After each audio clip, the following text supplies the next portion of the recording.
को। ये नहीं है कि जनाब वो सुबह के टाइम, अगर मैं आपको एक पार्टनर हूँ फर्म के अंदर, एक पार्टनर हूँ कॉलेज के अंदर, यहाँ पर मैं आपको लॉ सही तरह ना पढ़ाऊँ और मैं शाम को आपसे कहूँ कि जी मुझसे कॉलेज के बजाय आप घर आके ट्यूशन पढ़ें और मैं आपको बड़ी अच्छी तरीके से और बड़ी ईमानदारी से और बड़े मेहनत से एक्सप्लेन करके पढ़ाऊँ, तो दर हकीकत क्या होगा, मैं पार्टनरशिप के पॉइंट ऑफ व्यू से एक अनजस्टिफाइड बात करूंगा, मैं पार्टनरशिप के पॉइंट ऑफ व्यू से फर्म की लिए फेथफुली तौर के ऊपर काम नहीं कर रहा हूँ। तो उसने कहा कि हर पार्टनर को चाहिए कि वो पार्टनरशिप के लिए और बाकी तमाम पार्टनर्स के लिए अपनी पूरी तनदेही के साथ, पूरी अकल के साथ, पूरी ईमानदारी के साथ काम कर रहा हो। फिर कहता है जनाब दूसरी ड्यूटी क्या है, duty to carry the business for the greatest common advantage. जनाब हम जो भी कारोबार फर्म के लिए करें वो सबके इज्तमाही फायदे के लिए करके चलें। इसका मतलब यह है every partner should use his knowledge and skill for the benefit of the firm and not for his personal gain. वो बिजनेस के काम करते वक्त अपनी फर्म के लिए बेहतरीन मफाद में काम कर रहा हो, लेकिन वो अपने जाती मफाद के लिए काम ना कर रहा हो। वही जो ऊपर वाली एग्जाम्पल है वही एग्जाम्पल हमारी इस वाले एरिया में भी शिफ्ट होकर चलती है।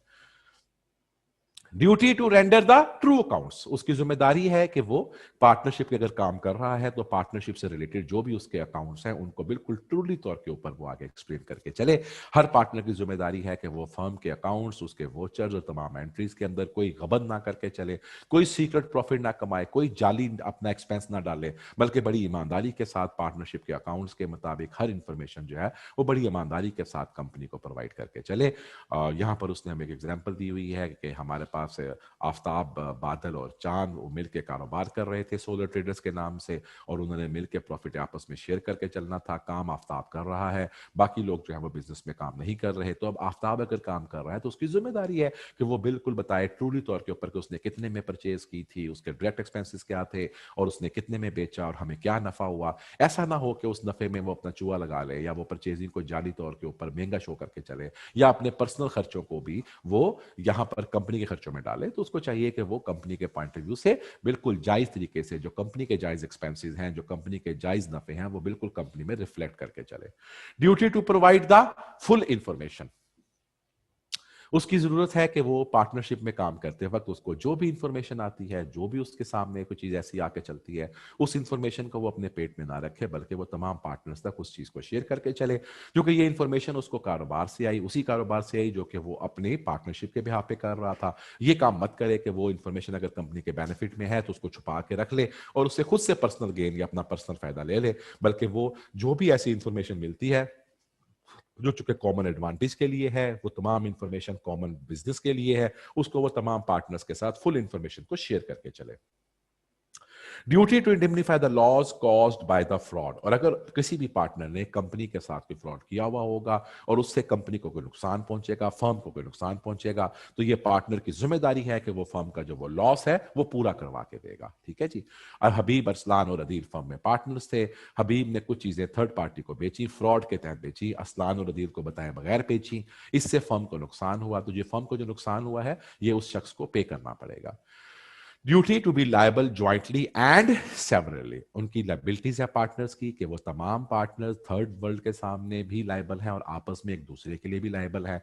अगर थर्ड वर्ल्ड उनके ऊपर कोई केस कर देता है और उस केस के पॉइंट ऑफ व्यू से उनको कोई पेमेंट करनी पड़ती है, तो अगर उनमें वो किसी एक पार्टनर को पे करनी पड़ेगी तो फिर भी वो बाकी तमाम पार्टनर से वो पैसे लेने का हक रख के चलता है।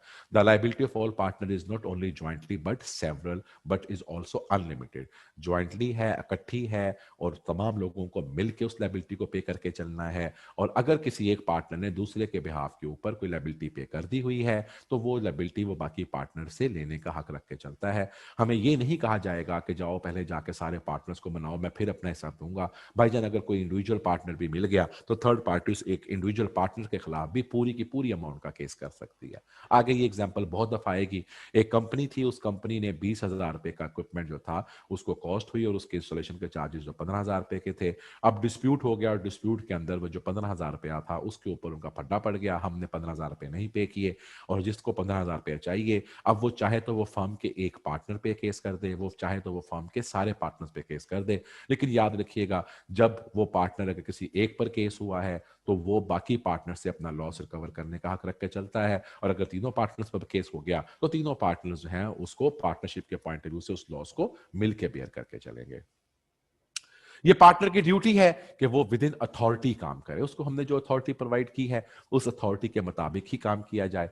कहता है जनाब एवरी पार्टनर इज बाउंड कि वो अपनी एक्चुअल या अपनी अथॉरिटी में काम करके चले। अगर वो अथॉरिटी से ऊपर काम करके चलता है और फर्म को कोई लॉस हो जाता है तो फिर वो फर्म को वो या तो लॉस पूरा करके देगा, और अगर पार्टनर्स कहते हैं कि जी ठीक है तुमने काम तो फर्म के उस अथॉरिटी से बाहर किया लेकिन हम तुम्हारा ये काम जो है ये समझते हुए कि तुमने फर्म के बिहाफ पे काम किया था, अगर वो चाहें तो उसको रेटिफाई भी कर सकते हैं, यानी कि उसके उस काम को आउटसाइड अथॉरिटी होने के बावजूद भी एक्सेप्ट कर सकते हैं। अगर उन्होंने एक्सेप्ट ना किया तो फिर क्या होगा, फिर पार्टनर को अंडरस्टूड है उसको वो लॉस बाकी लोगों का पूरा करना पड़ेगा।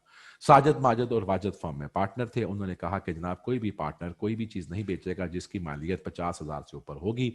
अब जनाब साजिद साहब ने बाकी पार्टनर्स को बताए बगैर एक चीज जिसकी के साथ 70,000 रुपए की चीज थी वो उसने बेच दी और फिर वो कस्टम डिफॉल्ट भी कर गया। तो अब चूंकि यहां पर तुम्हारी अथॉरिटी ही नहीं थी कि तुम 50,000 से ऊपर की चीज बेच सको, तुमने उस अथॉरिटी से बढ़कर काम किया, 70,000 की चीज बेची, उसको भी उधार बेच दिया, उसके भी पैसे नहीं आए, अब हमें तो लॉस हो गया। अगर पार्टनर्स बाकी इस एक्ट को रेटिफाई नहीं करके चलते तो फिर इसका मतलब ये है कि फर्म को ये नुकसान जो है ये पूरा करना पड़ेगा। जो पार्टनर जिसने अपनी अथॉरिटी को एक ब्रीच किया है उसको जो फर्म को नुकसान हुआ है, बाकी पार्टनर्स को नुकसान हुआ है, उसको ये नुकसान उनका रेटिफाई करके देना पड़ेगा, यानी कि उनका नुकसान भरना पड़ेगा। Duty in case of emergency, duty in case of emergency ये होती है कि कोई भी पार्टनर अगर ये देखता है कि फर्म जो है उसके ऊपर कोई ऐसी सर्कमस्टांसिस आ गए हैं जो कि नॉर्मल सर्कमस्टांसिस नहीं है, तो यहां पर वो अपनी अथॉरिटी से बाहर निकल कर भी फर्म को नुकसान से बचाने के लिए काम करना कर सकता है। इमरजेंसी के पॉइंट ऑफ व्यू से फिर अथॉरिटी एग्जिस्ट नहीं कर रही होती, फिर आपकी जो लिमिट्स होती हैं वो एग्जिस्ट नहीं कर रही होती, फिर हर पार्टनर की जिम्मेदारी होती है कि वो फर्म को उस नुकसान से बचाने के लिए हर वो कदम हर वो स्टेप लेके चले जो कोई भी प्रूडेंट शख्स जो है वो करता अगर उसका अपना इंडिविजुअल मामला होता। एग्जाम्पल दी हुई है उसने कहा जी वाजिद यासर और जाहद पार्टनर्स थे, उन्होंने एग्री किया कि कोई भी पार्टनर 50,000 से ऊपर नहीं बेचेगा और अगर बेचेगा तो फिर वो सबकी कंसेंट से बेचेगा। हुआ क्या, हमारे पास स्टॉक पड़ा हुआ था 5 मिलियन का, एकदम मार्केट क्रैश हुई और हमें नजर आ रहा था कि मार्केट फर्दर क्रैश हो रही है। यासर ने इन गुड फेथ अपनी फर्म को नुकसान से बचाने के लिए, चूंकि वो बाकी पार्टनर से रब्ता नहीं कर सकता था, उसने यहां पर माल 50 लाख का इसलिए बेच दिया। अगर वो ना बेचता तो फर्म को एक बहुत बड़ा लॉस हो जाता। चूंकि ये उसने अपना काम इन केस ऑफ इमरजेंसी किया, फर्म को लॉस से बचाने के लिए किया, किसी पर्सनल गेन के लिए नहीं किया, on the name of the firm किया था, तो चूंकि ये इमरजेंसी में किया हुआ काम था और उसका पर्पस फर्म को लॉस से बचाना था, तो फिर वो लिमिट से बाहर भी काम कर ले लेकिन फर्म जो है वो उसके उस काम से बाइंड हो जाएगी। ऐसे ही कहता है जमील एक पार्टनर था, उसको चीजें मिली कराची से जो कि उसने भिजवानी थी लाहौर। अब कहता है जनाब के जमील में sell the goods at Karachi if the goods will not bear, उसको जो चीजें मिली जो उसने कराची से लाहौर भेजनी थी, उनकी जब उसने हालत देखी तो वो इस तरह की हालत नहीं थी कि वो उनको कराची तक भेज सकता होता। तो उसने फिर कंपनी को नुकसान से बचाने के लिए उन चीजों को देखा कि वो डैमेज हैं, वो इस काबिल नहीं है, तो उसने अपनी अथॉरिटी को एक्सीड करते हुए, लेकिन इमरजेंसी पोजीशन आ गई, कंपनी को लॉस से बचाना सामने आ गया। अगर वो यहां पर वो चीजें बेच देता है in good faith of the company, तो यहां पर भी ये काम जो है ये उसका कंपनी के पॉइंट ऑफ व्यू से एक्सेप्टेबल वर्जन है। इमरजेंसी अगर होगी, ऐसे हालात होंगे जिन हालात के अंदर हम ये कहते हैं कि हमारे पास नॉर्मल रूटीन नहीं है, हमारे पास नॉर्मल वर्किंग नहीं है, कोई इमरजेंट पोजीशन आ चुकी हुई है, तो इस तरह की कंडीशन के अंदर अगर कोई शख्स जो है वो अपना अथॉरिटी को वो अगर बाईपास करते हुए काम कर लेता है तो उस काम की जो किसी किस्म की कोई बास पुर्स नहीं है और वो ये शख्स ये जो काम करेगा इस काम के पॉइंट ऑफ व्यू से उसका किया हुआ काम फर्म को बाइंड करेगा। जनाब ये वो ड्यूटीज हैं जो कि हर पार्टनर के ऊपर हैं और पार्टनरशिप डीड चाहे भी तो इसको प्लस माइनस अमेंड नहीं कर सकती। अब हमारे पास अगली ड्यूटीज पार्टनर्स की वो है क्वालिफाइड ड्यूटीज। ये वो ड्यूटीज हैं जो कि एग्रीमेंट के तहत इसके अंदर हम प्लस माइनस कर सकते हैं।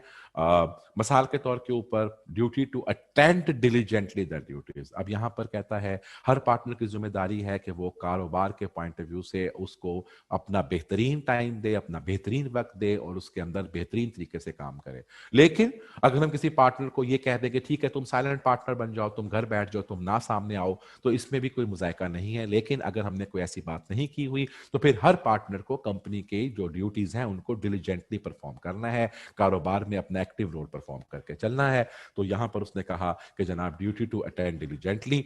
आफ्ताब, बिलाल और चांद ने काम शुरू किया, सोलर ट्रेडर के मुताबिक शुरू किया। हमने इसमें देखा था कि हमने कहा कि ठीक है आफ्ताब सिर्फ तुम काम कर लो, और हमने बिलाल और चांद से कहा कि वो साइलेंट पार्टनर्स हैं। तो अगर हमने ये अपना एग्रीमेंट ना किया होता तो फिर बादल और चांद के ऊपर भी जिम्मेदारी थी कि वो भी कारोबार के रोजमर्रा के मामलात को रोज आकर अपनी ड्यूटी के ऊपर being a partnership firm partner diligently perform करें। लेकिन अगर पार्टनरशिप का एग्रीमेंट ये कहता है कि काम सिर्फ बिलाल करेगा या काम सिर्फ आफ्ताब करेगा, तो इसमें कोई मुजायका नहीं है। यानी कि ये ऐसी ड्यूटी है कि वो ड्यूटी परफॉर्म की करनी, अगर हमने नहीं उसको मेंशन किया हुआ तो वो ड्यूटी जो है वो तमाम पार्टनर्स पर होगी। अगर हमने उसको अपने पार्टनरशिप डीड में एग्री कर लिया तो इस ड्यूटी से बाकी पार्टनर्स को मुस्तस्ना करार दिया जा सकता है। रेमुनरेशन जनाब, किसी भी पार्टनर के पास इस बात का हक नहीं है कि वो रेमुनरेशन लेके चले, तो क्योंकि वो तमाम पार्टनर्स म्यूचुअल बेनिफिट के लिए काम कर रहे होते हैं, और उन सब का जो मुतमा नजर है या उन सब का जो प्रोस्पेक्ट है वो ये है कि कंपनी ने अपने प्रॉफिट्स कमाने हैं और वो हमने तकसीम करके चलने हैं। तो किसी भी पार्टनर को रेमुनरेशन का राइट नहीं होता। लेकिन अगर हम पार्टनरशिप डीड में ये कह दें कि चूंकि सिर्फ आफ्ताब ही काम कर रहा है और आफ्ताब कहता है कि भाई तुम दोनों तो काम नहीं कर रहे, सिर्फ मैं ही काम कर रहा हूं, तो मुझे अपनी इस एक्स्ट्रा टाइम के लिए मुझे आप कोई रेमुनरेशन पे करें, और बाकी सारे पार्टनर्स बात पे एग्री कर जाते हैं, तो जी हां हम पार्टनर को रेमुनरेशन दे सकेंगे। लेकिन अगर हमने पार्टनरशिप डीड नहीं लिखी हुई, अगर हमने इस बात पर एग्री नहीं किया हुआ, तो फिर किसी भी पार्टनर को कोई रेमुनरेशन नहीं मिलेगी। Duty to contribute to the losses, हर पार्टनर की जिम्मेदारी है कि उसने लॉसेज में कंट्रीब्यूट करना है। पार्टनरशिप सिर्फ प्रॉफिट की शेयरिंग ही नहीं है बल्कि ये लॉसेज की शेयरिंग भी है। तो अगर हमने कोई ऐसी बात नहीं लिखी हुई तो हर पार्टनर नफे में भी शराकतदार होगा और लॉस में भी शराकतदार होगा। लेकिन अगर हम ये अज्यूम कर लें, अगर हम ये कह दें कि जनाब हम चाहते हैं कि हम 3 पार्टनर हैं, लेकिन जिशान साहब आपको हम इस बात के ऊपर एग्री कर रहे हैं कि आप कंपनी के लॉसेज में शराकतदारी नहीं करेंगे, तो जब पार्टनर्स इस बात पे एग्री कर लेते हैं और इस बात को लिख लिया जाता है तो फिर कोई मजायका नहीं है। अगर हमने इस पर कोई बात नहीं की हुई तो भाईजान फिर बाय डिफॉल्ट हर पार्टनर नफे में भी शराकतदार है और लॉस में भी शराकतदार है। वो जो कुछ एग्जांपल्स हैं ये आगे दो चार वो बिल्कुल स्ट्रेट फॉरवर्ड सी हैं, इसलिए मैं उसको आप पे छोड़ता जाऊंगा। Duty to indemnify for the wrongful act, अगर हम कहते हैं कि अगर तुम कोई काम करोगे और उस काम के करने से अगर तुमने वो काम दुरुस्त तरीके से नहीं किया तो जो लॉस होगा वो लॉस तुम्हें बिजनेस का पूरा करना पड़ेगा। अच्छा, अब यहाँ पर बाज दफा ऐसा होता है कि जनाब मुझे कहा गया कि जनाब ठीक है आप ये काम कर लें, ये काम आप कर सकते हैं। मैं वहां पे कहता हूं कि भाई मैं काम करने को तो तैयार हूं, लेकिन इस बात के चांसेस हैं कि ये काम करने से लॉस हो जाए। अगर लॉस हो गया तो मुझे नुकसान पूरा करना पड़ेगा, तो मुझे आप इस ड्यूटी से इस्तिस्ना करार दें। मैं अपनी तो पूरी एफर्ट करूंगा, लेकिन अगर नुकसान हो गया तो मैं जिम्मेदार नहीं होऊंगा उस चीज का। तो अगर पार्टनर्स उस नुकसान के बिहाफ के ऊपर आपको इस बात की इंडिमिटी दे देते हैं कि जो ठीक है अगर नुकसान होगा तो हम तुम्हें कुछ नहीं कहेंगे, तो हम पार्टनर को उसके किए हुए काम की वजह से, निगलेक्शन की वजह से, हम अगर उसका कोई नुकसान होता है तो हम फर्म कह सकती है कि हम तुम्हें कंपनसेट कर रहे हैं, हम तुमसे नुकसान का क्लेम नहीं मांग रहे। लेकिन अदरवाइज अगर पार्टनर के निगलेक्ट की वजह से कोई नुकसान होता है और उस नुकसान की वजह से कंपनी को लॉस होता है, उस काम के उसके एक्ट की वजह से कंपनी को लॉस होता है, तो वो लॉस जो है उस पार्टनर को कंपनी को भर के देना पड़ेगा। Duty to use the firm's property exclusively for the firm, याद रखिएगा हर वो चीज जो कंपनी का एसेट है वो सिर्फ और सिर्फ कंपनी के लिए इस्तेमाल होगा, वो सिर्फ और सिर्फ पार्टनरशिप के लिए इस्तेमाल होगा। उसको आप अपने जाती मकासद के लिए इस्तेमाल नहीं कर सकते। मेरे पास एक गाड़ी है जो कि फर्म की है और मैं उस गाड़ी के फर्म के बिहाफ के ऊपर मार्केटिंग करता हूं। अगर बाकी पार्टनर्स इस बात पे एग्री हो जाते हैं कि जिशान साहब ये गाड़ी शाम को अपने घर ले जाया करें, आप उसको रात को अपने पर्सनल यूज के लिए इस्तेमाल कर सकते हैं, तो ये मुस्तस्ना मुझे मिल सकता है। लेकिन अगर वो बाकी पार्टनर्स ये कहें कि नहीं जनाब फर्म की प्रॉपर्टी कोई भी शख्स इन द पर्सनल कैपेसिटी इस्तेमाल नहीं करेगा, तो फिर जिशान आबद साहब को वो गाड़ी कॉलेज में या ऑफिस में खड़ी करके आना पड़ेगी, जो कि रात के टाइम या शाम के टाइम में अपनी पर्सनल लाइफ में उस गाड़ी को फिर इस्तेमाल करने का हक नहीं रख के चलता। तो वही बातें उसने एग्जाम्पल के तौर पर बताई हैं जो मैं आपको बता रहा हूं। Duty to account for the personal profits derived, अगर कोई पार्टनर जो है वो फर्म के लिए काम करके चलता है और बाकी पार्टनर्स की कंसेंट के बगैर पार्टनरशिप प्रॉपर्टी या पार्टनरशिप का कोई भी नाम या पार्टनरशिप का कोई भी बिजनेस कर रहा है, तो उसके पॉइंट ऑफ व्यू से यहाँ पे कहता है कि वो फर्म को उसकी डिटेल जरूर देगा। यानी कि अगर एक पार्टनर फर्म की प्रॉपर्टी इस्तेमाल करते हुए कोई पर्सनल प्रॉफिट कमा लेता है तो बाकी पार्टनर्स उस प्रॉफिट को लेने का अपना हक रख के चलते हैं। मिसाल के तौर के ऊपर मैं फर्म के अंदर बैठा हुआ हूं और फर्म में बैठ के मैं फर्म के एसेट्स को इस्तेमाल करते हुए अपना कोई पर्सनल कारोबार करता हूं, तो वो जो टाइम था, जो वो एसेट्स थे, वो फर्म के थे, तो इसलिए मुझे उस पर्सनल प्रॉफिट के पॉइंट ऑफ व्यू से मुझे अपना हिसाब देना पड़ेगा, और वो बाकी पार्टनर्स उस पर्सनल प्रॉफिट को लेने का हक रखते हैं।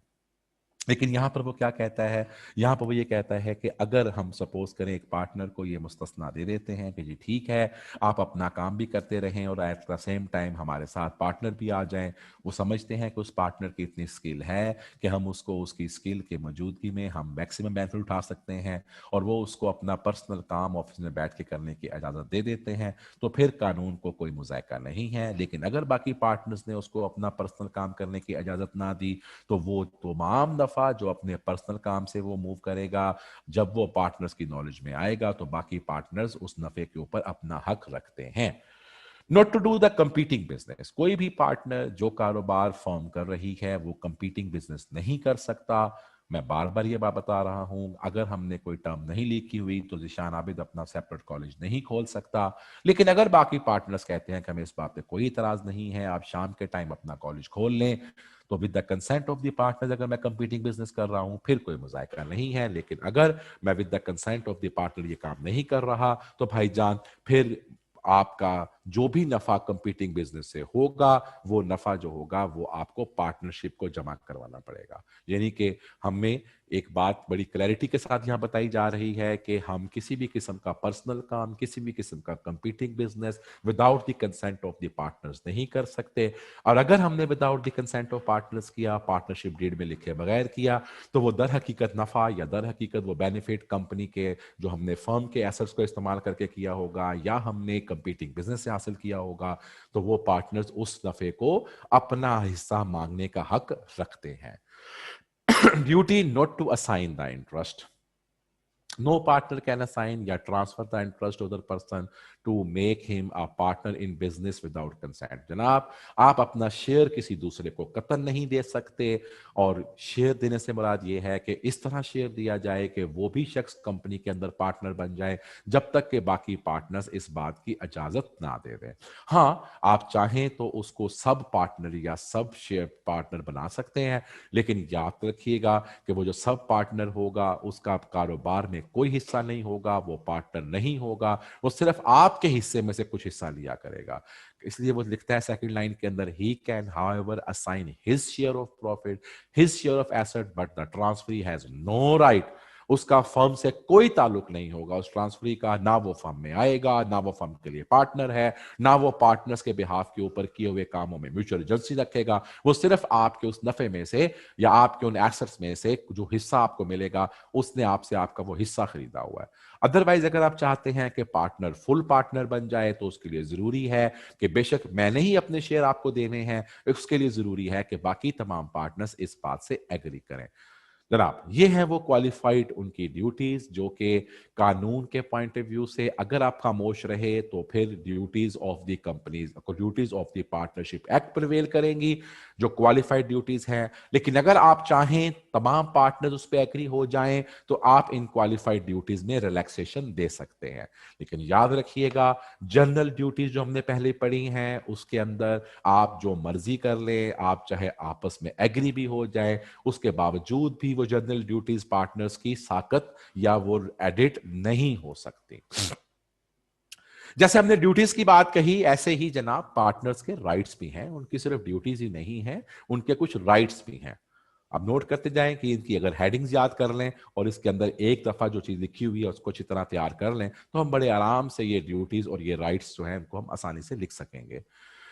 पार्टनर का राइट क्या है जी? हर पार्टनर का राइट है कि उसको इस बात का इजाजत दी जाए कि वो कारोबार के अंदर अपना एक एक्टिव रोल परफॉर्म कर सके, और कारोबार के डे टू डे मामलात में हिस्सा लेने का उसके पास पूरा हक है।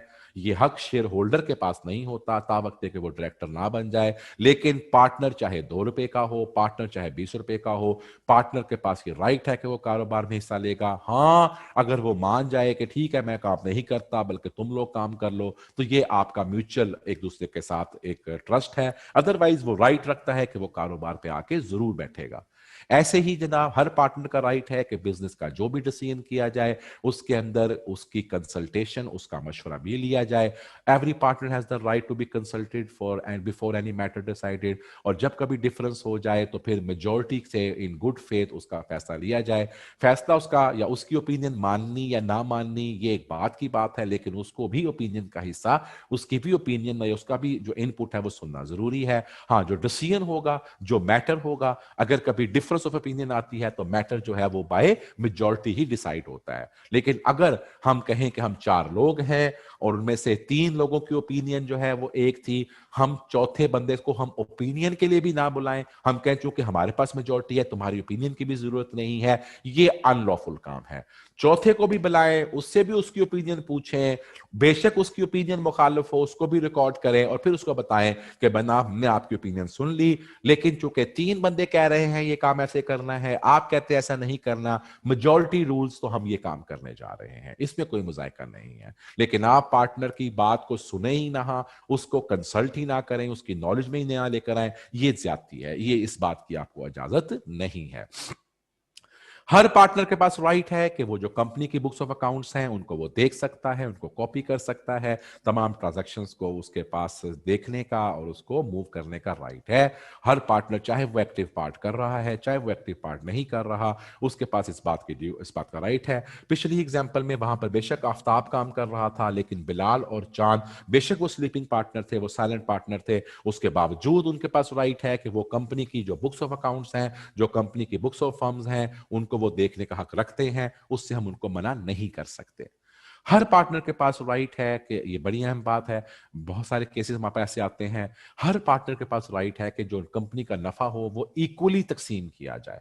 अच्छा, यहां पर बहुत सारी जगहों पर हमें कई दफा ऐसा केस मिलता है, लोग ये अज्यूम कर लेते हैं कि अगर सपोज करें एक शख्स है और मेरे पास 3 पार्टनर थे ABC, इसने 100 रुपया डाला, इसने 5 रुपए डाले और इसने 500 रुपए डाले, वो ये समझते हैं कि पता नहीं पार्टनरशिप एक्ट ये कहता है कि उनको नफा बकदरे जुस्सा मिलेगा, यानी कि कैपिटल के मुताबिक मिलेगा। भाईजान ऐसी कोई बात नहीं है। कैपिटल रेशो या कैपिटल कंट्रीब्यूट करना एक सेपरेट चीज है।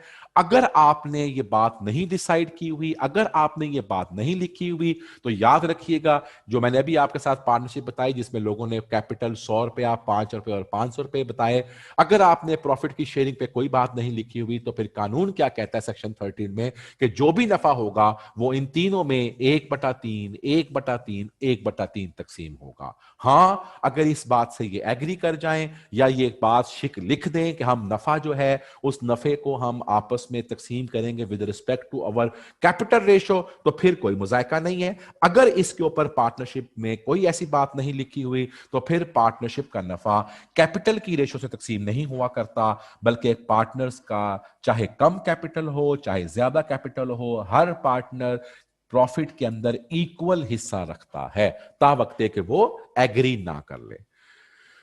Right for interest on the capital, कहता है जनाब किसी पार्टनर को इजाजत नहीं है कि वो अपने कैपिटल के ऊपर मार्कअप या इंटरेस्ट ले। यानी कि हमारे यहां नॉर्मली तौर पे ये होता है कि अगर कभी हमने पार्टनरशिप के अंदर 3 पार्टनर्स का कैपिटल जो है वो डिफरेंट है लेकिन नफा बराबर लेके चलना है, तो फिर just for the equity interest हम एक ऑप्शन देते हैं कि आप इस तरह करें, आप 5% कैपिटल या 7% या 8% कैपिटल के ऊपर इंटरेस्ट जो है वो ले लिया करें। 100 रुपए वाले को 8% कैपिटल पे इंटरेस्ट मिल जाएगा, 500 वाले को 500 पे मिल जाएगा। अब चूंकि वो ताकत जो कैपिटल की थी, हर शख्स को कैपिटल पे इंटरेस्ट मिल गया, अब जो नफा बचा वो आपकी मेहनत का नफा है, वो सबकी बराबर अगर है हम कहते हैं वो इक्वल शेयर कर लें। लेकिन ये हमारा उसी वक्त हो सकता है जब हम इस बात पर पार्टनर्स को एग्री करवाएं। अदरवाइज आपने अगर डिफरेंट कैपिटल दिया है तो आपका कोई राइट नहीं है बाय डिफॉल्ट कि आप उसके ऊपर इंटरेस्ट मांग सकें, और आपने अगर डिफरेंट कैपिटल दिया है तो प्रॉफिट शेयर इक्वली होगा। हां, आपने अगर प्रॉफिट की शेयरिंग को तब्दील करना है, हां अगर आपने कैपिटल के ऊपर इंटरेस्ट लेना है तो उसके लिए आपको बकायदा तौर के ऊपर यह शिक डालनी पड़ेगी और फिर बाकी पार्टनर्स को एग्री करवाना पड़ेगा। अगर आप बाकी पार्टनर्स को एग्री करवा लेते हैं हमें कोई इतराज नहीं है, लेकिन अगर आपने पार्टनर्स को एग्री नहीं करवाया हुआ या इस पर बात नहीं की हुई तो एक तो कैपिटल पे इंटरेस्ट भी नहीं मिलेगा और दूसरा एट द सेम टाइम जो मर्जी कैपिटल हो आप लोगों का नफा इक्वल इक्वल तकसीम होगा तमाम पार्टनर्स के अंदर।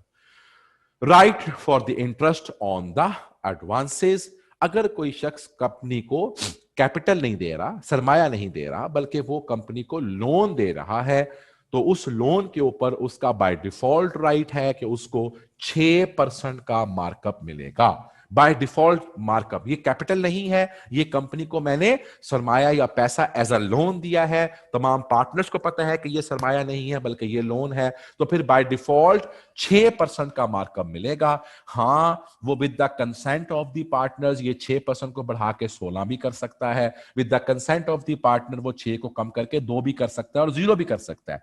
लेकिन अगर इसकी कोई शिक नहीं लिखी हुई तो हम जो भी लोन पार्टनर ने दिया होगा, और अगर इस पर कोई शिक नहीं लिखी हुई कि मार्कअप क्या मिलेगा, या मार्कअप या लोन लेते हुए कोई चीज डिसाइड नहीं हुई, तो 6% ऑटोमेटिकली उसका राइट टू रिसीव इंटरेस्ट बन जाएगा।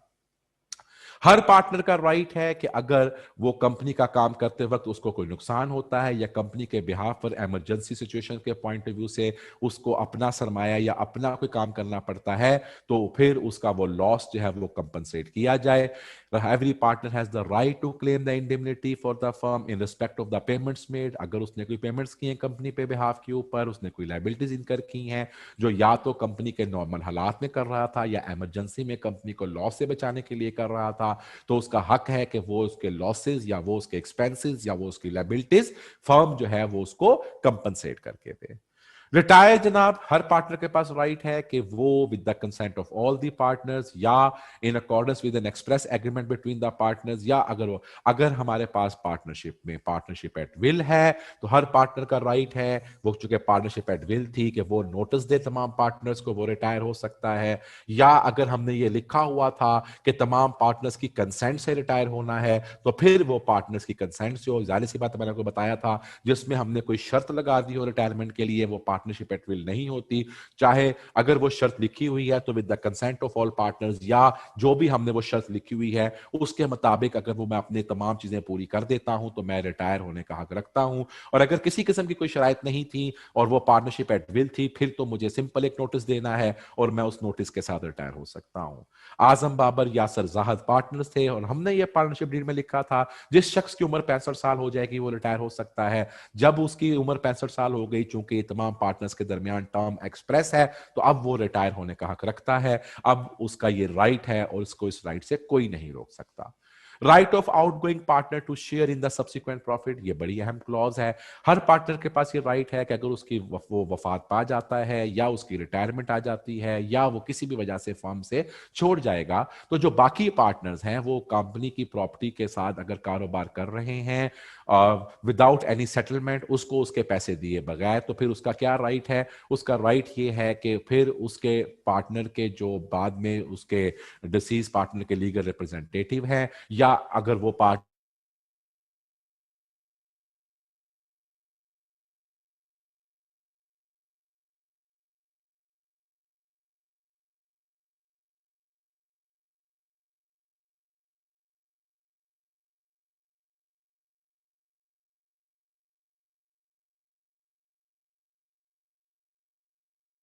उसी वक्त ये ऑप्शन आएगी कि अगर सपोज करें उस क्या हुआ?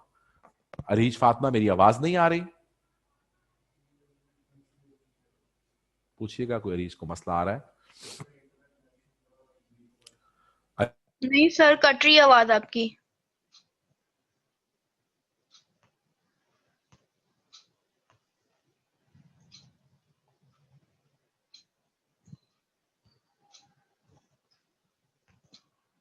सर नहीं आ रही आवाज।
तुम लोग उस टाइम मंगा ले जब क्लास हो ना पंगे लो।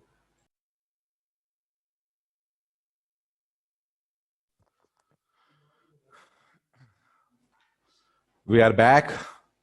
मैं दोबारा से ये पॉइंट बता रहा हूं, रेज हैंड खत्म कर दें। आवाज आ रही है मेरी अब? Thank you. Right of outgoing partner से मैं बात कर रहा हूं। किसी से पूछ लें कि कहां से आवाज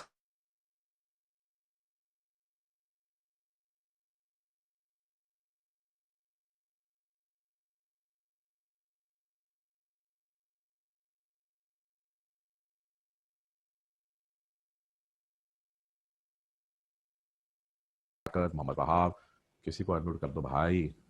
यस सर, क्लियर आ रही है अब। अब क्लियर आ रही है यस सर, बेटा? क्लियर आ रही है। कहां तक है ये राइट ऑफ आउटगोइंग पार्टनर से सर यहाँ से शुरू कर करें, दूं? Right of outgoing partners.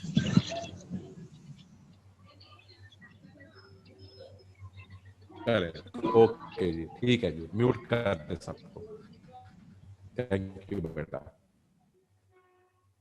Mute कर दे। ओके।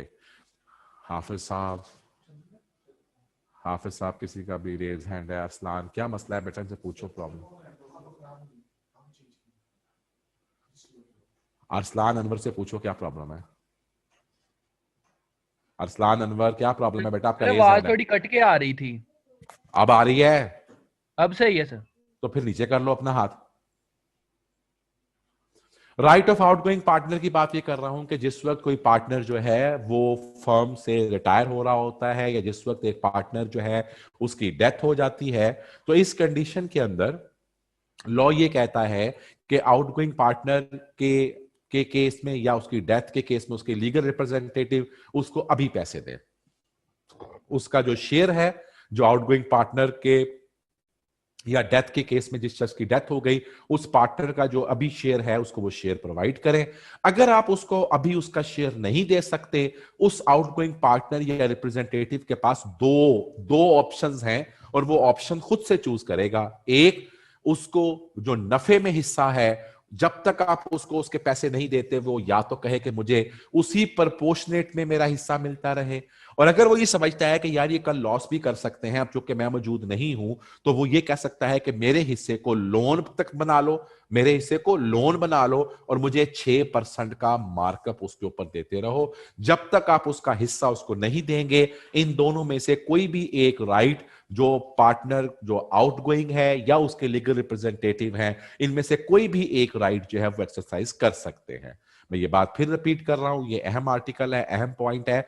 अगर हमारा पार्टनर जो है वो फर्म को रिटायर हो जाता है, फर्म को छोड़ देता है, फर्म के साथ नहीं रहता, और उसको हम लफ्ज बोलेंगे उसके लिए आउटगोइंग पार्टनर, या पार्टनर की डेथ हो जाती है, तो फिर उसका लीगल रिप्रेजेंटेटिव आ जाता है। उसका हक है कि उसको पैसे देकर आउटगोइंग पार्टनर या डिसीज पार्टनर का जो हिस्सा बनता था वो हिस्सा देकर फारिग किया जाए।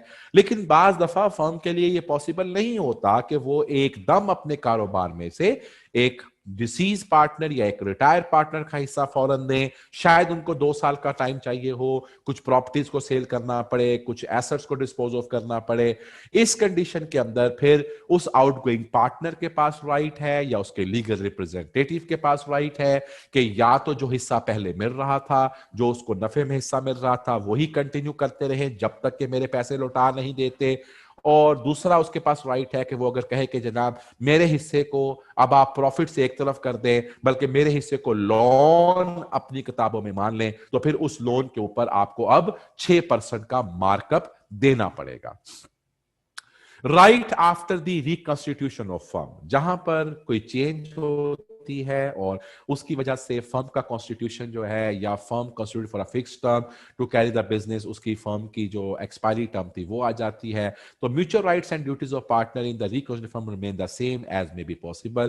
कहते हैं जनाब अगर हमारे पास एक फर्म थी, वो फर्म मैं अज्यूम करके चलता हूं कि वो 3 साल के लिए थी, 3 साल की जब मुद्दत खत्म हुई तो हमने कहा कि इस फर्म को अब कन्वर्ट कर देते हैं किसके अंदर, पार्टनरशिप एट विल के अंदर।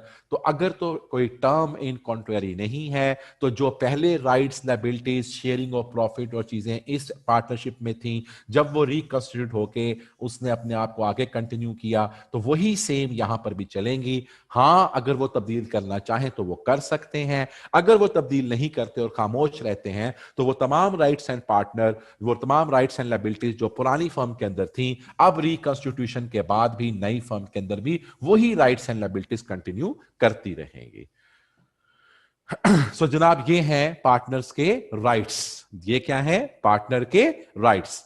अब इसके बाद पार्टनर्स की लायबिलिटीज हैं, तो कहता जी mutual rights and liability. Mutual rights and liabilities वो होते हैं, मेरा हक तेरे पर, तेरा हक मेरे पर, मेरी लायबिलिटी तेरे पर, तेरी लायबिलिटी मेरे पर। ये वही बातें हैं जो पीछे पढ़ के आए हैं। Duty to work without remuneration सबके लिए है।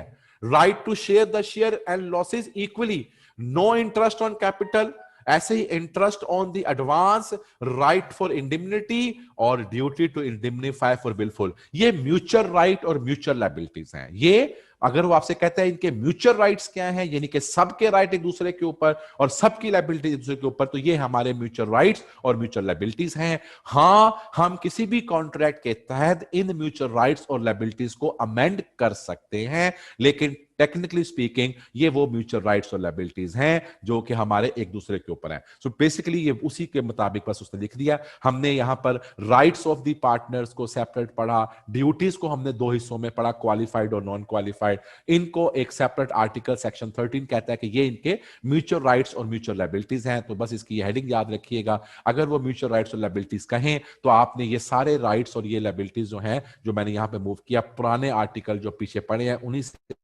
डिटेल लेकर आपने इसको दोबारा से मूव कर देना है। इसके अंदर इसकी एक एग्जांपल दी हुई है। एग्जाम्पल क्या है कि बदर, नजर और जफर उन्होंने एक पार्टनरशिप बनाई, डीड में लिखा कि तमाम पार्टनर्स प्रॉफिट में इक्वली हिस्सा लेके चलेंगे। जब उन्होंने पार्टनरशिप का बिजनेस कैरी किया कई सालों तक, उसके बाद बदर को 1/2 हिस्सा मिलना शुरू हो गया प्रॉफिट्स में से, और जो बाकी हिस्सा था वो नजर और जफर को मिलना शुरू हो गया, जिस पर उन्होंने कभी ऑब्जेक्ट नहीं किया। The partnership developed some differences, और उसके ऊपर नजर और जफर ने अपने पिछले हिस्सों के पॉइंट ऑफ व्यू से एक केस कर दिया। नजर और जफर सूद को मेंटेन नहीं कर सकते। उसकी रीजन ये है कि उन्होंने डिफरेंट रेशोज के साथ चूंकि नफा लेते रहे, कभी उसके ऊपर उन्होंने उसको ऑब्जेक्ट नहीं किया। तो इसका मतलब ये है कि उन्होंने अपनी एक्सेप्टेंस बाय इंप्लाइड एटीट्यूड दे दी। वो बेसिकली तौर के ऊपर जो हमें यहां पर ये पॉइंट एस्टेब्लिश करना चाहता है वो ये करना चाहता है कि पार्टनरशिप डीड के मुताबिक तो हमें जो नफा था वो इक्वल ही मिलना चाहिए था, हर पार्टनर को इक्वल नफा मिलना चाहिए था। हमारी पार्टनरशिप डीड में ऐसी कोई बात नहीं थी, लेकिन हमने क्या किया, हमने पार्टनरशिप के अंदर अपने नफों की रेशो को सब्सिक्वेंटली चेंज कर दिया, और फिर जब हमारी कोई लड़ाई हुई तो बाकी 2 पार्टनर्स वहां पे खड़े हो गए। या तो वो पार्टनर्स ये बात हमें बताएं कि उन्होंने इसके ऊपर जब नफा मिला था तो उन्होंने इसके ऊपर एहतजाज किया था, या वो ये कहें कि हम अपनी मर्जी से वो नफा जो था उसको विड्रॉ नहीं कर रहे थे, फिर तो इट मेक सम सेंस। लेकिन अगर वो ये हम साबित नहीं कर पाते तो फिर आपको पता है कि जो एक्सेप्टेंस होती है, एक्सेप्टेंस वो हमारी, जिस तरह ऑफर हमारी जो है वो एक्सप्रेस भी होती है और वो इंप्लाइड भी होती है, ऐसे ही हमारी एक्सेप्टेंस भी एक्सप्रेस होती है और इंप्लाइड होती है। भाई तुम कई सालों तक नफा जो था डिफरेंट प्रोपोर्शन से तकसीम करते रहे और उसको तस्लीम करते रहे, तो तुम्हारी ये हरकत हमें इंप्लाई करके चलती है कि हां, तुमने जब ये अमेंडमेंट की तो तुम्हारे पार्टनर्स ने चूंकि इस पर कभी ऑब्जेक्शन नहीं किया इतने सालों में, तो हम ये अज्यूम कर सकते हैं कि यहां पर इंप्लाइड जो कंसेंट है वो दे दी गई। तो कानून ये कहता है कि जरूरी नहीं है कि आपकी हर चीज रिटर्न फॉर्म में हो। आप बाय डिफॉल्ट अगर कोई लेके चलते हैं चीज, और उस बाय डिफॉल्ट चीज के अंदर आप अगर उसको हिस्से की बात करके चलते हैं तो नो डाउट आपका हिस्सा बराबर था। आपने कई सालों में अपना हिस्सा कम लिया, कोई आपने ऑब्जेक्शन रेज नहीं किया।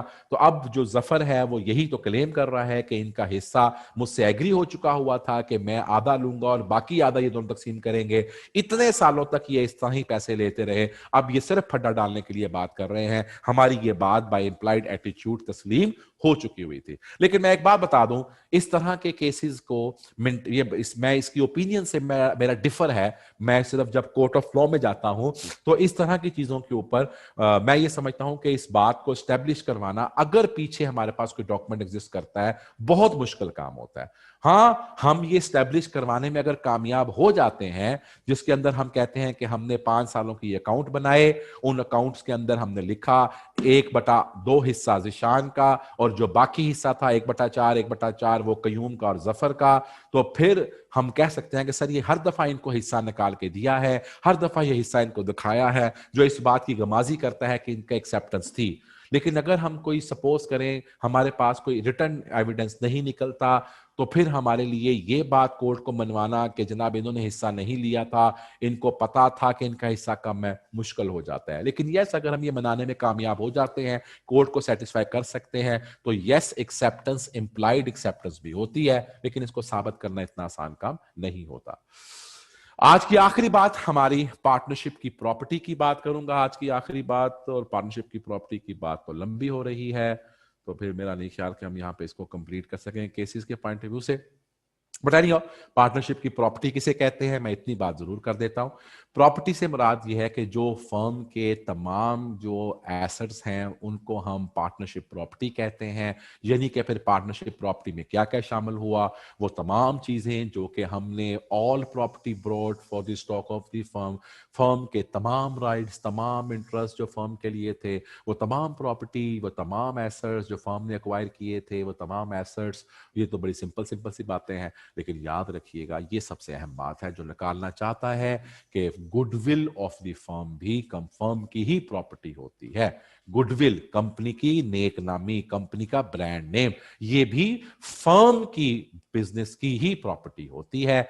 कहता है unless a contrary intention appears, any property purchased with partnership money without other partners shall be deemed to be the, without other partners consent will be deemed to the partnership property। भाई जाहिर सी बात है, partnership के पैसों से जो भी चीज खरीदी जाएगी, ताबकते कि हम ये कह दें कि जनाब खरीद तो पार्टनरशिप के पैसों से रहे हैं, लेकिन ये प्रॉपर्टी आपको दे देंगे, वो एक अलग मसला है, हम उसको नहीं रोक सकते। लेकिन जेनेरिकली अगर कोई कंट्रारी इंटेंशन नहीं है, अगर कोई स्पेसिफिक बात हमने नहीं लिख के डिसाइड की हुई, हर वो प्रॉपर्टी, हर वो चीज जो पार्टनरशिप के पैसों से ली गई हुई है, तो वो जायराब without other partners consent shall be deemed to be the partnership property. कोई भी चीज जो पार्टनरशिप के पैसों से ली गई है, चाहे वो पार्टनरशिप के नाम हो, चाहे वो पार्टनरशिप के नाम ना हो, याद रखिएगा वो प्रॉपर्टी पार्टनरशिप की ही होती है।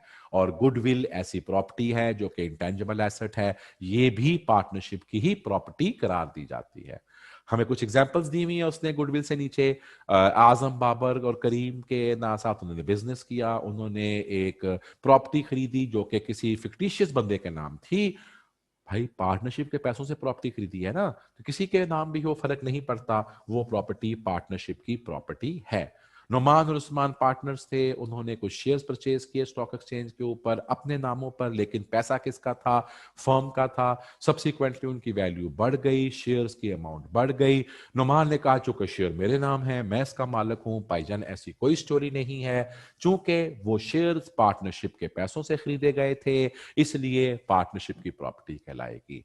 सादिया राबिया पार्टनर्स थे, उन्होंने पार्टनरशिप के पैसों से लैंड ली for her sole benefit. Sadia debit her self in the firm books और फर्म की डेटर बन गई। वैल्यू की लैंड अगर फ्यूचर में बढ़ जाती है तो राबिया ने कहा ये प्रॉपर्टी मेरी है, इसलिए कहता है the land is not partnership property, because यहाँ पर हमारी इंटेंशन बड़ी क्लियर थी। सादिया ने बिलाशुबा पार्टनरशिप से पैसे लिए, लेकिन उसने उसी वक्त उन पैसों को कंपनी के बहाफ के से अपना लोन स्टैंड करवा दिया और वो कंपनी की डेटर बन गई। इसका मतलब कि वो एंट्री जिस वक्त की गई, उसी वक्त इंटेंशन ये थी कि हम प्रॉपर्टी कारोबार के लिए नहीं खरीद रहे, प्रॉपर्टी सादिया ही खरीद रही है, लेकिन कंपनी ने ये पैसे सादिया से लेने हैं। तो जाहिर सी बात है, यहां पर चूंकि हमने पैसे दिए थे, वो पैसे हम जरूर रिसीव करेंगे, लेकिन वो प्रॉपर्टी सादिया की प्रॉपर्टी होगी। जो पीछे मैं बातें कर रहा हूं, अगर मैं इसके साथ कंपेयर करके चलूं, अगर पार्टनरशिप के पैसों से for the sake of partnership कोई भी प्रॉपर्टी खरीदी जाती है, चाहे वो फर्म के नाम हो या ना हो, वो फर्म की प्रॉपर्टी होती है। जबकि एग्जांपल नंबर 64 में हमने for the sake of the firm property नहीं खरीदी हुई, हमने सादिया को पैसे दिए हैं और सादिया ने अगर प्रॉपर्टी ली है तो अब वो फर्म की प्रॉपर्टी नहीं है, क्योंकि हमने पहले दिन की ही ट्रांजैक्शन की नेचर ये रखी थी कि ये पैसे सादिया ने उधार लिए हैं। ठीक है जी। पार्टनरशिप की प्रॉपर्टी पर और एग्जांपल्स भी दी हुई हैं। अरसलान एक पार्टनर है, उसने कुछ शेयर्स खरीदे हुए हैं अपने नाम पर, उसको अथॉरिटी नहीं है, लेकिन पैसा उसने फर्म का इस्तेमाल किया है। चूंकि पैसा फर्म का इस्तेमाल किया है, बाकी पार्टनर्स की मर्जी नहीं थी। यहां पर हमारे पास बाकी पार्टनर्स को पता था, उनकी मर्जी थी, उनको पता था, किताबों में एंट्री थी। जबकि यहां पर किताबों में कोई एंट्री नहीं है, पार्टनर को कुछ नहीं पता, उसने इन पैसों को निकाल के अपने शेयर खरीद लिए हुए हैं। जब भी आप विदाउट कंसेंट पार्टनर से पार्टनरशिप का पैसा इस्तेमाल करेंगे तो भाईजान याद रखिएगा, वो शेयर्स, वो एसेट, वो खरीदी हुई चीज पार्टनरशिप की प्रॉपर्टी ही कहलवाएगी। जनाब यहां पर मैं एग्जांपल नंबर 66, 67, 68, 69, 70, 71, 72, 73, 74, 75, 76, ये सब जो एग्जांपल्स हैं बेटा, ये मैं आपको होमवर्क के तौर पे दे रहा हूं। और इन एग्जांपल्स के अंदर हमने जितनी पीछे बातें पढ़ी हैं उनके थ्योरी के क्वेश्चंस भी बन रहे हैं इन 6-7 क्वेश्चन में। जिस तरह ये देखें, ये 74 तो हो गया, मैंडेटरी ड्यूटीज क्या होती हैं। ठीक है, तो इसके अंदर इस तरह के क्वेश्चन भी हैं, लेकिन एट द सेम टाइम इसके अंदर कुछ केस लॉ टाइप के क्वेश्चंस भी हैं। इन तमाम को आप लोगों ने वन बाय वन करके सॉल्व करना है। अगर कोई मसला होगा तो मैं नेक्स्ट लेक्चर में आपसे डिस्कस करूंगा। 1 मिनट के लिए बंद करना जी। हेलो।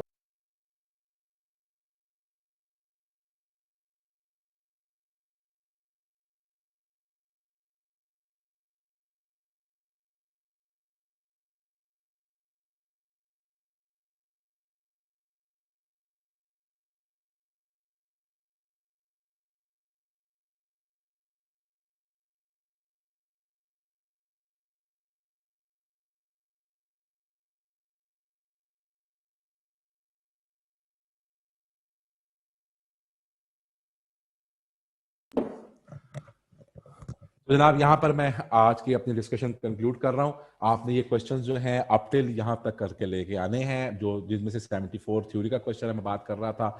ऐसे ही आपके पास पीछे क्वेश्चंस और भी हैं। मैं क्वेश्चन नहीं फर्दर, ये वाला क्वेश्चन भी सिंपल थ्योरी का है, that is also the theory question. Question number 70 that is also the theory question, इसको भी आप थ्योरी के मुताबिक है।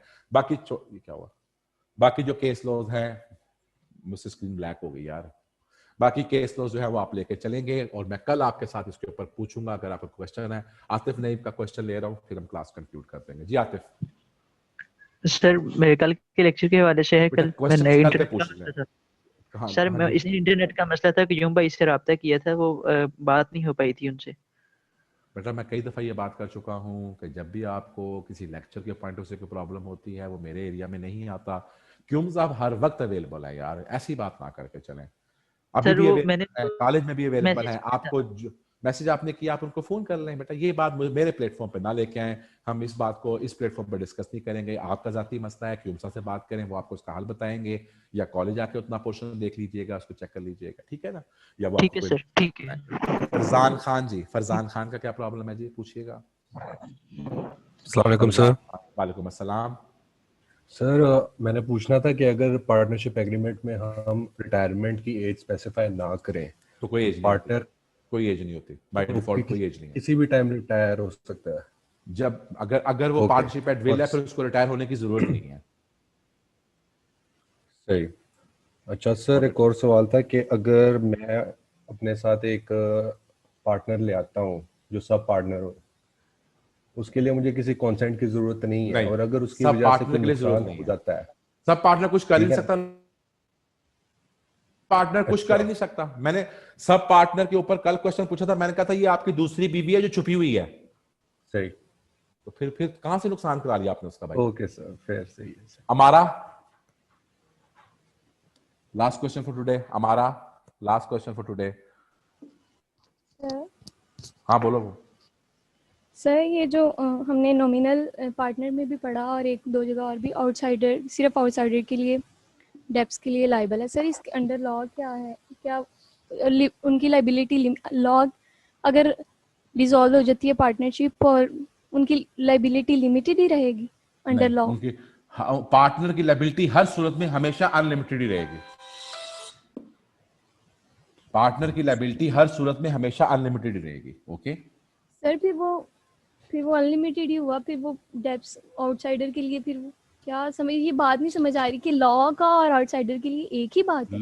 लॉ से क्या मुराद है और आउटसाइडर से क्या मुराद है? आप कंपेयर क्या किसको कर रहे हैं? मैंने आपको ये बताया है कि एक शख्स जो कि पार्टनर है, वो चाहे नॉमिनल है, अगर उसने अपना नाम दे दिया हुआ है तो वो दुनिया के लिए फुल पार्टनर है। अगर कल कोई लायबिलिटी निकलती है तो कोई भी शख्स उस एक पार्टनर से उसके सारे एसेट्स लेकर फर्म की लायबिलिटी को एडजस्ट करवाने का हक रखता है। रही बात उसकी बाकी पार्टनर से पैसे लेने की, ये उसका जाती मामला है। सवाल क्या आपका? मुझे समझ नहीं आया।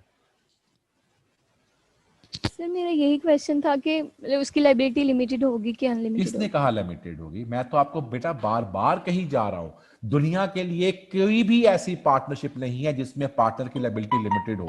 आप उसे क्यों लिमिटेड करी जा रहे हैं? और सर अगर पार्टनर यार मेरे अगर आप एक बात को कंक्लूड करो ना पहले। ये बात क्लियर होगी आपको? पार्टनर sir, की okay. लायबिलिटी चाहे वो नॉमिनल हो, वो जो मर्जी हो, कभी भी लिमिटेड नहीं होती। पार्टनर की लायबिलिटी अनलिमिटेड, ज्वाइंट और सेवरल होती है। पार्टनर की लायबिलिटी अनलिमिटेड, ज्वाइंट और सेवरल होती है। इज इट क्लियर जी? Okay, sir. Yes, अच्छा, sir. अब अगला क्वेश्चन क्या है? सर और ये क्वेश्चन पूछना था कि जब स्लीपिंग पार्टनर्स हैं, जो एग्जांपल नंबर 21 में ना उन्होंने कहा है कि 3 पार्टनर्स हैं, 2 स्लीपिंग पार्टनर्स हैं और 1 पार्टनर एक्टिव पार्टनर या एक्चुअल पार्टनर। तो सर इस सूरत में पार्टनरशिप फिर कैसी होगी? वो आउटसाइडर्स के लिए तो एक ही पार्टनर शो हो रहा है ना, तो पार्टनरशिप की तो क्या मतलब? मैं आपको रिक्वायरमेंट है कि मोर देन। क्या कह रही हो तुम? फिर बताओ। सर एग्जांपल नंबर 21 में उन्होंने कहा है कि 3 पार्टनर है हाँ, और उसमें से 2 पार्टनर स्लीपिंग पार्टनर्स हैं और एक स्लीपिंग, एक्चुअल पार्टनर। ठीक है, ठीक है। तो आउटसाइडर के लिए तो सिर्फ वो एक ही पार्टनर है ना जो हाँ, एक्टिव है, सामने तो नजर फिर आ वो रहा है। पार्टनरशिप कैसे होगी? बेटा वो दुनिया को पता ही नहीं है कि ये पार्टनरशिप है। दुनिया को यही पता है कि ये एक बंदा है, लेकिन टेक्निकली वो बैक एंड के ऊपर वो पार्टनरशिप है। दुनिया के मुताबिक वो पार्टनरशिप नहीं है, वो दुनिया के मुताबिक वो सोल प्रोप्राइटरी है। Okay sir. और सर एक और बात पूछनी लास्ट। हाँ। सर अगर पार्टनरशिप एट विल है और नोटिस के थ्रू मस्ट है कि पार्टनरशिप खत्म होगी और परपेचुअल सक्सेशन पार्टनरशिप की होती नहीं है? पार्टनरशिप की परपेचुअल सक्सेशन जो है वो जब देखो, परपेचुअल सक्सेशन का मतलब पता है, ये नहीं है कि मतलब कि वो पार्टनरशिप जो है वो खत्म नहीं हो सकती। वो इसलिए है कि पार्टनरशिप के अंदर जब कोई बंदा मर जाता है या छोड़ के चल जाता है तो कॉन्ट्रैक्ट को आपको दोबारा से लिखना पड़ता है। पार्टनर पहले 3 थे, अब 2 रह गए, या पार्टनर का नाम चेंज हो गया। इसलिए जब भी एग्रीमेंट में कोई भी अमेंडमेंट होगी तो वो नया एग्रीमेंट बनेगा, पुराना एग्रीमेंट खत्म हो जाएगा, नया एग्रीमेंट बन जाएगा। ऑन अदर साइड, हम जब कंपनी की बात करके चलते हैं तो कंपनी में बंदे के आने या जाने से पार्टनरशिप कंपनी को दोबारा कुछ लिखना नहीं पड़ता। इसलिए हम कहते हैं कि कंपनी की लाइफ परपेचुअल है, खत्म नहीं होने वाली है। कंपनी भी बंद हो सकती है लेकिन वो डिसॉल्व करने का प्रोसीजर है। पार्टनरशिप के अंदर लाइफ परपेचुअल नहीं है। डेथ के केस में, इंसॉल्वेंसी के केस में अगर कोई भी पार्टनर प्लस माइनस होगा, हमें पार्टनरशिप के एग्रीमेंट को अमेंड करना पड़ेगा और वो नया पार्टनरशिप बन जाएगी। कोई भी एक टर्म चेंज करने से पुराना पार्टनरशिप खत्म हो जाएगी और नई पार्टनरशिप बन जाएगी। इज इट क्लियर जी? इसीलिए कहते हैं कि ये परपेचुअल नहीं होती। पार्टनरशिप कभी भी परपेचुअल नहीं होती, जबकि कंपनी हमेशा परपेचुअल होती है। और सर नोटिस पे मस्ट है कि वो डिसॉल्व होगी? अगर वो पार्टनरशिप एट विल है तो फिर वो नोटिस पर डिसॉल्व हो जाएगी।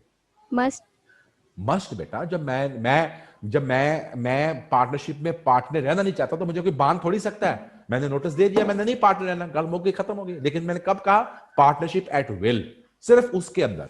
अगर पार्टनरशिप एट विल नहीं है, वो टाइम पार्टनरशिप है या वो पर्टिकुलर पार्टनरशिप है या उस पार्टनरशिप की डीड के अंदर हमने कोई ऐसी शर्तें लिखी हुई हैं, तो फिर पार्टनरशिप में पार्टनर उसी वक्त डिसॉल्व करवा सकेगा जिस वक्त वो शराइत पूरी कर देगा। लेकिन अगर कोई शर्त नहीं लिखी हुई, एक नॉर्मल पार्टनरशिप है, पार्टनरशिप एट विल है, फिर कोई भी पार्टनर नोटिस दे के अपने आप से पार्टनरशिप से वो निकल जाएगा, फिर उसे कोई नहीं रोक सकता। लेकिन पार्टनरशिप रहेगी? ये बात आप अभी अर्ली पूछ रहे हो। नहीं, पार्टनरशिप नहीं रहेगी। There is two things, one is called dissolution of partnership, second is called dissolution of firm. अभी मैंने ये आपसे जिक्र नहीं किया। दो चीजों के कॉन्सेप्ट हैं। आप अभी सिर्फ इसके लिए और आपकी किताब ने भी यही कहा हुआ है, उसने भी ये बात आगे डिस्कस नहीं की, तो मैं इसलिए इसकी तहकीक या इसकी फर्दर बात में नहीं जाता। हाँ, पार्टनरशिप खत्म हो जाएगी, यानी कि मैं आपको जो कॉन्सेप्ट कंक्लूड करना चाहता हूं वो ये है कि इस पार्टनर, जिस तरह हमने कहा था ऑफर के अंदर अगर तुमने कुछ भी बीच में कोई लुच फ्राई किया तो वो काउंटर ऑफर बन जाएगी, ऐसे ही कहा था ना। फिर हमने Yes, sir. जब हमने कहा कॉन्ट्रैक्ट जो है वो हमने डिस्चार्ज पढ़ा, हमने कहा कॉन्ट्रैक्ट जो है वो डिस्चार्ज होता है बाय द एग्रीमेंट, तो हमने कहा नोवेशन अल्टरेशन। अब नोवेशन अल्टरेशन में कॉन्ट्रैक्ट अभी भी चल रहा है लेकिन पिछला खत्म हो गया, नया बन गया, एम आई राइट? Yes sir. लेकिन हम उसे कहते हैं डिस्चार्ज हो गया कॉन्ट्रैक्ट, अब वो नया कॉन्ट्रैक्ट बन गया। यही मैं बात कहना चाह रहा हूं कि जब 6 पार्टनर में से एक पार्टनर निकल गया तो अब वो बंदा निकल जाएगा, उसे कोई नहीं रोक सकता। अब वो जो 6 वाली पार्टनरशिप थी वो खत्म हो गई, रहा बाकी 5, उन्होंने चलानी है वो चला ले, हम उनको नहीं रोक रहे। लेकिन उसके जाने से पुराना पार्टनरशिप का एग्रीमेंट खत्म हो गया, अब नया एग्रीमेंट में वो बाकी 5 लोग कंटिन्यू करेंगे, ये उनकी मर्जी के ऊपर है। So that is called the dissolution of the firm. ठीक हो गया, यहां पे हमने फर्म को डिसॉल्व कर दिया हुआ है। सर जी बेटा। सर वो जो बेटा 10 मिनट ऊपर हो चुके हुए हो, मैं टाइम से ऊपर जा चुका हुआ हूं। मैं आपको क्वेश्चन से मना नहीं कर रहा, मेरी रिक्वेस्ट ये होती है जब मैं आपको टाइम में कहता हूं क्वेश्चन करें तो टाइम में क्वेश्चन करें। अगला टीचर वेटिंग में बैठा हुआ है, आपकी वजह से ये जो हमारा एलएमएस है ये शिफ्ट नहीं हो रहा, हम 10 मिनट ऊपर जा चुके हुए हैं। आप मुझे कहीं पर रोक के क्वेश्चन पूछ सकते हैं बीच में, मैंने कभी भी आपके रेज हैंड के ऊपर नहीं रोका, लेकिन प्लीज क्लास के एंड में 10:30 के बाद या उसके बाद आप क्वेश्चन मत पूछें। मेरी वजह से अगले टीचर का टाइम जो है और अगले जो बच्चों ने लेक्चर पढ़ना है वो हर्ट हो रहा होता है। मुझे खुद को बड़ा गुस्सा आता है कभी अगर जुनैद साहब या अहमद साहब या कोई टीचर मुझे क्लास हैंड ओवर ना करे। क्वेश्चन हम यहीं से शुरू करके चलेंगे, अमारा से बात को आगे लेके चलेंगे, लेकिन मैं यहाँ पर क्लास कंक्लूड कर रहा हूँ। इंशाल्लाह ताला हम अपनी क्लास को यही क्वेश्चन से दोबारा आगे लेके चलेंगे। ठीक है बेटा, thank you. Okay sir, thank you.